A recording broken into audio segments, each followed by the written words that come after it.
Hello everyone, তো গোল্লার মাম্মাম ভাতের ভিডিওটা তো তোমরা অলরেডি দেখেইছো। তো চলো আজকে সেদিন কী কী খেয়েছিলাম সেটাই শেয়ার করছি। তো প্রথম পাতে কিন্তু ছিল ভাত, তারপর তো স্যালাড ছিল, তো আমি শুধু লেবুটা নিয়েছি।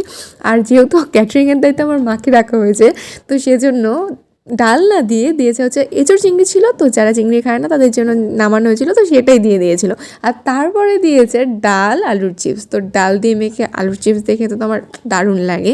যাই হোক, তারপর ছিল হচ্ছে কাতলা মাছ। আর কাতলা মাছটা কিন্তু যেমন সুন্দর হয়েছে দেখতে, তেমনই সুন্দর হয়েছে খেতে।